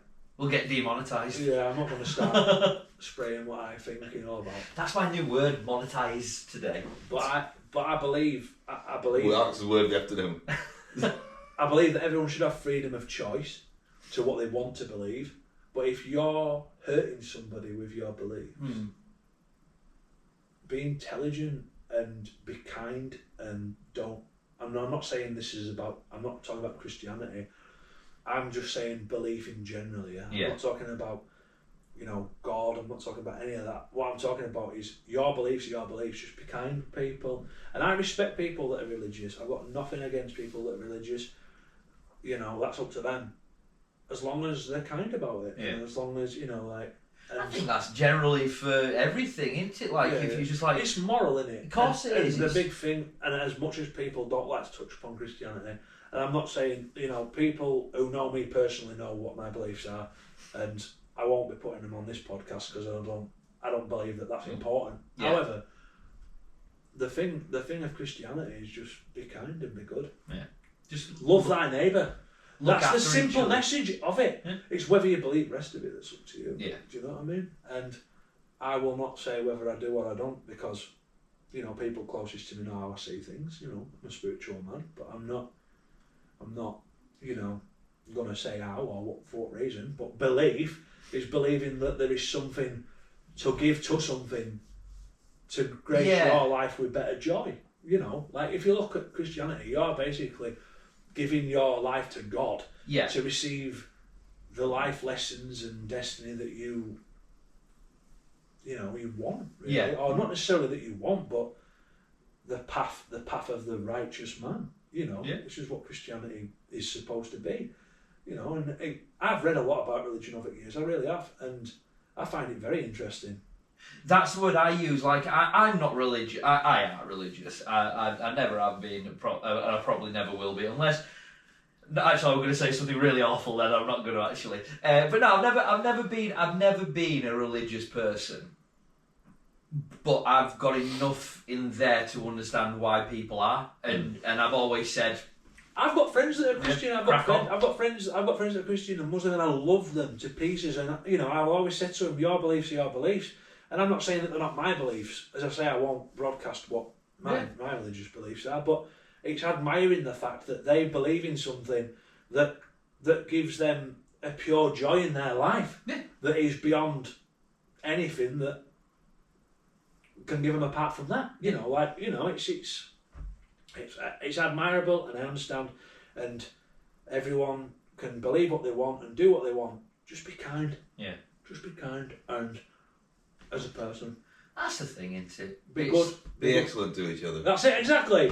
And if you're gonna be a twat, just be a twat to yourself. Exactly. Don't be a twat to anybody else. Do you know what I mean? It's like, you guys know me. I can get a bit angry from time to time, not often, but when I do get angry, I try not to get angry at people. You take yourself away. Yeah, sometimes I do get angry at people and I can be a dick, but that's life. But I only get angry if I need to get angry. And I only tell people off if they're being a dick. Sorry, but actions have consequences. And I know you know that. We talk about this all the time. It's very fair. Let's get your ass tickled. That's true. That's true. But again, that's life. But to just touch up on the last bit of belief is basically you going, that is what I see and that is what I want to attain or be a part of. Yeah. Whether it be your future, whether it be religion. That's what I believe anyway. Yeah. You know, that's what it means to me. I don't believe that's what it means universally because everything is perception of what person. We all have different perceptions. That's and what it ideologies. is. It's perception. Perception and ideology, isn't that? Yeah. Like, that's what I think. Like, yeah. Jano's perception of life, your perception of life, and my perception of life are completely different. Yeah, exactly. Completely different, but also very similar. Yeah, but they should never. But they're not the same. And they should never, in my eyes, they should never overlap in a negative way. If you want to overlap them in a positive way and learn from each other, like we're talking about it, great. But it should never overlap in a negative way. What I have in my head, what you have, that's it. It's just to do with me, and you should never push that on other people. In my eyes, there's no need to because it's you. It's your belief. A very close keyword there. Your. A very close friend of mine, who I won't say the name of, said to me once, "My relationship to religion is mine and mine only. Yeah. And it's personal. Yeah. And that is how I see it." Done. And I said, and that's a beautiful thing. Yeah. And I admire him for that. Yeah. Do you know what I mean? Because I think exactly. if a relationship's personal to you and whatever you believe in, that's more stronger than anything that anyone can believe. Exactly. Do you know what I mean? So that's up to you. That's your choice. You know, I believe in aliens. You know, I'm not allowed to talk about that. He's banned me. Yeah, I believe. I'm banned it, but everybody should be aware of how long that's going to fucking take and how in depth it's going to get. I was going to say the podcast would be about 12 days. I've only got 19 hours on that memory card, by the way. Yeah, I know. People say to me, "Oh, you're Where's crazy." the bank holiday tomorrow? What? You're crazy. You believe in aliens? It's like, do you really think that in this universe there's only one life form? Exactly. Are you fucking crazy? See how much space there is. Exactly. Yeah, It'd exactly. be a big waste of space if it is just us. Listen, there's Guess that planets. film. There's planets out there. And who knows what lives there? You know, and who knows if. Sorry, I just flung my headband there. Fuck it, what? That's a fit. But yeah, I do believe that. I mean, you call them extraterrestrial aliens, but I do believe that there's life forms out there. Like, Yeah. If we're the only life form on the Earth, well, shit, mate, we're fucked, aren't we? Just Let's a little be bit. honest. The reason why I just think that there needs to be, I'm going for a pee, there needs to be aliens and extra life is because we shouldn't be. There's an entire genre of film dedicated to it. No, it's an awful waste of film. We shouldn't be lonely. We should not need to be lonely. To just turn out one day and go, this has been reclassified as a documentary. Sorry. I saw something that was really crazy on YouTube actually that relates to sci-fi, and it was a guy trying to explain that sci-fi was created upon the definition of the reality of UFO existence. That is fucking a big statement in itself. Because who knows about that, and if they do, where do you get that information from? I mean, I'm no professional in this field at all, but Alex is more into it than I am. Yeah. But you know, it's all ideas. Like everything that people speak about, it's all ideas. You know, and I think the difference between idea and truth is we discuss ideas on this podcast, but the truth, I believe, is what someone believes to be the truth of their situation or the subject you're talking The majority of it is it's down to you. Yeah. It's your truth. Yeah, and that's right. It's your truth. Because, like, my truth about what I think of, well, my truth about what I've seen, say, for instance, I want to talk about ice hockey or whatever, and I'm saying, oh, well, I watch playoffs, and the truth of the matter is, might not be your truth. You might have watched the same game and been like, well, I think that the other team. Yeah, I thought he was lucky getting that goal. I think it should have been that. Yeah. But then there's the thing of, what does truth mean? That's a fucking big question. Because the truth means that there's evidence that accounts to it being 100% right in that field. Surely. Don't call me a genius, but I can talk for days. It's all ideas and words, but who knows, what truth really means. Like, you could say to me, I think there's two different definitions of it though. There's actual truth. This is the flaw. Yeah, that's true. Wall, door, with commonly accepted things that are truths. Yeah.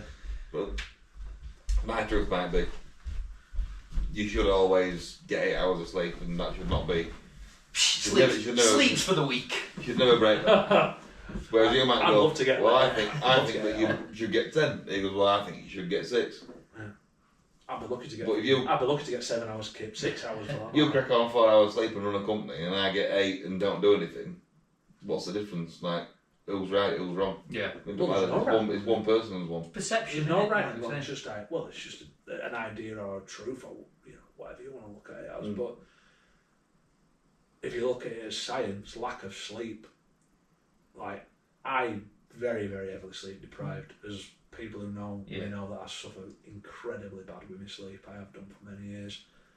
It's getting better as time goes on, but like, I cannot sleep. But it's not. Sometimes it's to do with stress. Sometimes it's not. Sometimes I just genuinely cannot go to sleep. And obviously, in the past, I used drink as a substitute to knock me out, and cannabis and all other things. And I'm open to say that. Like, I'm not scared to be honest about my past. Everybody who knows me knows what I've been up to. And obviously, being sober for 2.5 years, it's harder to be sober than it is than anything else. Yeah. Being sober is the hardest thing I have ever had to do. It is. I'm not. You know what I mean? I drink. Do you know what I mean? It's the hardest thing I've ever had to do. I say I drink. These are Corona Zeros, because you can wipe away your problems and fuck it off what day with alcohol. Yeah. In real life, it's there all the time. And I don't blame people for drinking. That's why I go 6 hour bike rides. Yeah. I don't blame people for drinking. After that, I ain't got any problems. I just want to go to bed. I don't blame people for drinking. I don't blame people for calming the mind. I mean, I was speaking to my missus earlier about this. We were talking, and I was saying to her, I was like, we had a little brief chat about it, and she was saying how difficult sobriety is, and I was like, well, yeah, it fucking is. Welcome to sobriety. It's not easy, and we were talking about, like, the fundamentals of the fact that you can't switch off. Yeah, that's the issue for me. When I smoked cannabis, it would. I could just chill out and put my feet up and have a joint, and like, and if people don't agree with that, then they're wrong straight away, because that's what the drug does anyway. Medically, it's medically and soothingly chills you out. But like, does it make it right to numb yourself down with it? Does it, numb yourself, chill yourself out of it? I don't think you numb yourself down with cannabis. I think you just relax yourself. But drinking, it depends what you're doing with it. But sobriety is hard, and I champion anybody who even tries it, because I think it's harder to go. In my mind, it's harder to go from using and abusing to sober than never started. Yeah. Yeah, Well, I makes sense. I get what you mean. Sobriety is sad. It is. I'll tell you something now. This is the truth. I have days. I mean, I'm 2.5 years in there and thereabouts, roughly. And I would say this: at least once every few months, I want to pick up a bottle still. Yeah. Now. Yeah. And it's just hard. Yeah. But I remember deep. No matter how hard the days get, and I have a rough time, and some of the situations that I've got myself into in life, and I think, some days I think, fucking hell, I could nail a drink, and I think, but I know where that's going to lead, and that's just going to lead. What's it going to be tomorrow? What's it going to be tomorrow? Yeah. And then, I only had one. I'll have 2 tomorrow. Go on, I'll have another. It's like me with fuck that, I'll have 10. It's like, there's no 1 or 2, mate. It's 10 or 0 12. and 100 mile. And it's like with vape and things. Like, I mean, I don't smoke. Look how much I vape. And that's how much I vape. How much do I fucking drink? Yeah, well, this is the thing. I'm extreme in what I do, not in a bad way, but what 2 so I hadn't smoked. I hadn't smoked in. It is generational. 3 years. Is it 3.5?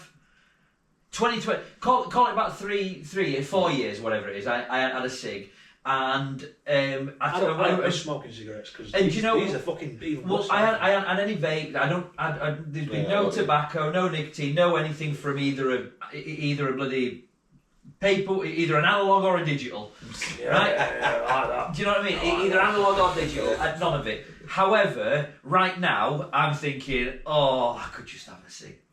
And that's been 3.5 years, 4 years. I'm not gonna because I know I don't want to. My dad's been on France for 50 odd years, and he still fucking wants one when he's out. Exactly. He always says it. Exactly. Not always. When people turn around to you and say, when people turn around and say, "Oh, you haven't smoked in 3 years," that's really good. It's like, I want one every day. It's like, but that's what it is. It's like I've had it. I know what it was. I smoked for years. Yeah. I know exactly the habit. I know tools to reduce stress. Exactly, and this is so now. Like that's always in the back of my mind. It's like I'll never have a cig, and if there were that. I mean, in fairness, I'm not paying £4 million for however much. The financial side of it now. Do you know what I mean? It's ridiculous. But like, if there were a pack of fags there, like, sorry for American viewers, I didn't mean that. For if there was a pack of cigarettes there, I've got to be careful. I said that in America years ago. I said I walk out to smoke a fag.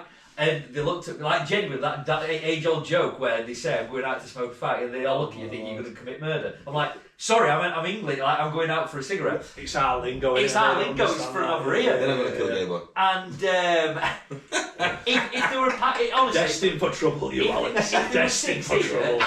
I'd be looking. Well, I do, and it's like there's no way, and I will say this for definite. Like your dad would say, there's no way in my life now, from now till the day I die, that there'll never be a point where I don't think about wanting a cigarette. Like, there might be a day where you do again. Exactly. There might be a day where you do it. You might have a fucking rough day and something crazy might. And this is the thing, like about it's nuts when you really think about it. Like I know now for the next 50 years, we'll say, push it out. But for the next 50 years, I reckon you'll make 95, man. You're one of these old codgers that just I don't think. Me and you'll he'll reach to the age of 118 just to annoy himself. We've already discussed this. Me and you'll be sat in care. I'm talking shite to each other. Yeah. Them fucking aliens, I'm telling you now. But honestly, even then, when me and you were talking about aliens at 95 years old, there'd be a packet of cigs there, and I'd be like, I could murder one of them cigs. Do you know what I mean? I'd fucking light up at 95. I was going to say, if I'm listening to 95, I'm having one. Let's go. Finish me off. No, but that's what it is, though. It's like, I've always got that, but it's the reason I say it is it's about willpower, isn't it? It's like you want, and this is what it is. It's the hardest thing. Sobriety is the hardest thing. It's about the willpower to keep. It's not the willpower to sobriety stop from any substance. Yeah, exactly. People think you've got to have willpower to stop. You don't. Stopping's the easy part. It's the willpower to keep going. But am I fully sober if I'm still ingesting nicotine? But it depends on which drug. Put it this way. There's a large difference between a vape and a bottle of whiskey. Yeah, there is. You can see that. You could combine both, but I can't do that. You are whiskey flavoured vape. Yeah. But yeah, that's the thing. It's like I think the nicotine side, because nicotine and alcohol, even though the drugs, I think they work in different. Well, of course, they work in different ways, and nicotine. Yeah, but you feel that. Excuse me, sir, have you been drinking now for a couple of seconds? Yeah, but if you drink a litre of whiskey, you're gonna feel different to having 26. A litre of cigs. Yeah, but it's a litre of cigs. Yeah, but I think what I'm touching up on is it's still an addiction, isn't it? Yeah, of course it is. Yeah, it's still an addiction. That's what it is. It's an addiction. It's a different form. Pick of one addiction. at a time. I wouldn't try and change your life and become a monk in overnight. Exactly. And I think anybody that says no, I'm going completely, I'm going to jack it all in. I'm not smoking. I'm not drinking. I'm going to eat healthy. I'm going to do this, that, and the other. Those people, fair play to them if that's what they want to do. But I don't want to do that. When people say, why don't you want to get healthy? Because it doesn't. I don't want to smoke because I've done it and I know what it does to me. I'll have a couple of drinks, but not as many as what I used to do. Sam, you have your vape, but you won't touch your drink. Look at that. I'll have a couple of drinks, you'll have your vape. It's exactly, do you know what I mean? Yeah. It's like, it's what you want out of your life. It's if you want to eat kale and drink water and go to 6-hour bike rides and things, like either 6-hour bike rides, but it'll still have beer. Do you know what I mean? It's all, and people say moderation. It's not moderation. It's what you want out of your. Yeah, balance. It's a balance. It's a balance. Balance. Electrolytes. You need them when you're biking. Is that what Stella Artios? Yeah. Is that the new energy drink? Have you not seen the old video at Tour de France? What, whether they're all First Nectar start. Stellas? I'm not getting pissed. Yeah, we're all fucking biking around and just wank bike on the floor, run into a bar, get 4 bottles of beer, whatever, and fucking nick a baguette and start cycling. It fucking did. Did I ever tell you that story about one? Fucking fantastic. I was like, why can't I have that Tour de France again? Did I I ever don't give a shit if his VO2 max is too higher than his. I don't give a shit how many watts is he putting out. Where's the guy that's had 14 porters against the guy that had 16 lagers? I want to see the difference in that. Yeah. Did I ever tell you that? And back tale? 200k. Did I ever tell you that tale about when I went down to that party when I was 18, right, and I got absolutely smashed at my mate's party and I passed out after a shit, right? And they tried putting me on this bike and getting me to ride down a hill, it just didn't go right well. Do you know what I mean? But I was steaming and some poor bird had to clean up my puke as well. You know, just stuff happens when you're young. But it's life building. It's when it goes into your 20s that get it. And I know all about that. Yeah, like we went out last night, it was the pub, you see, alright, yeah, it's weekend, whatever. But you pass pubs and you've seen people, where did someone go the other day? They went to a gig, they were going to rugby, and dropped him off at 9:30 in the morning, they were like, a bit fucking early. As they'd been dropped off outside Witherspoons, the fucking brawl broke me out and got fucking flung through the front door and they were like, early for a brawl at 9:30 in the morning. Well, that's the people that are out to find, that's all they want. Yeah. They want the cheapest, biggest, strongest drink they can get their hands on, because that's all they want to do. Yeah. And I guess I've always said, each their own, do whatever you want to do, you get one go around, that's it. It's not a dry one. Yeah, and enjoy it as well. And enjoy it. Just make sure your enjoyment doesn't impact somebody else's enjoyment. Well, yeah, absolutely. And that's all it comes down to. Do you know what I mean? When people I was talking to one of lasses in. But my drinking did affect others. Yeah. That's why you decided to. Well, no, I didn't just decide upon that. I think it's more what I was doing to myself and my mental health. But it was others that were impacted by it when they had to pick me up off at floor. Exactly. They don't want to be having to take you back to stuff when they're on a night. And I get it because I've been in that state where people have had to look after me. And I just won't stop doing it because of the addictive element. And I was talking to one of the lasses in the shop the other day, and we were talking about smoking, and she and I said that I quit. She went, "Oh, did you used to smoke?" And I was like, "Yeah, I know." I went, "Thought you were on vapes," and she went, "I am, but I also like having a cig after lunch or whatever it was." Some people do. They and, still and smoke. I went, "Why?" And I said, "We're having a laugh," and I whiskey and tequila. Yeah. But I just went, "Why?" I said, "But why you don't vape? Just have it." And she went, "Because I like it." And I went, "Are you ever going to quit?" She went, "I don't want to." And she went, "And the thing is, I don't want to. I could, but I don't want to." And I said, "Fair play, you're not hurting anybody. If you want to do it, you do it." And I think that's what it is. I think in this day and age now, I think in this world, I mean, you look on, Christ, turn the news on and you want to, that's it, you game over. Dude, fucking don't get me started. It's horrible. So I totally understand why people have vices, if you want to call it, in this day and age. Just make sure it doesn't impact anybody else to a point where you're hurting them or whatever, and crack on. Just crack on with it. It's weird because, like, as well, the thing that you mentioned, you said something, about things being generational and stuff. Like, we've grown up in mining areas, right? Yeah. And my dad were a big drinker. Yeah. My granddad was an heavy drinker. My granddad were an heavy. Yeah. And like, if you look at my sister, I mean, I've not been awful to my sister. She likes her something home. Do you know what I mean? Yeah. And it's a generational thing. Even when I was a teenager, you went to booze with your mates, you got fucking smashed. Do you know what I mean? What makes go when you're 15-year-old or whatever? Well, that was the thing. That's what you did. And That's probably why they're not closing down, because no 15-year-olds are going. I mean, they shouldn't be going in anyway. Really. It's a bit fucking dodgy. Let's be honest. Character building, not dodgy. Character building. I remember my dad turning around to me years ago, and he'll probably watch this podcast and laugh because he might remember, he might not. But I was in Blackpool and I was about 12-year-old, and we were at my auntie's, and he turned around to me and he says, "Here, try this," and he gave me a little, I think it was a little bit of lager. I was like 12, maybe, or 11. And he went, "Try that," and I remember the first time I ever tasted it, I just thought, that's really, really not nice. I feel great. And then I turned fucking 16 and I'm like, let's go! You know what I mean? That's it, And that's why you should never... I'm not blaming my dad. I'm not saying dad's your fault. Because he'll probably think that I'm blaming him. I'm not. I blame the fact that I turned into an absolute monster.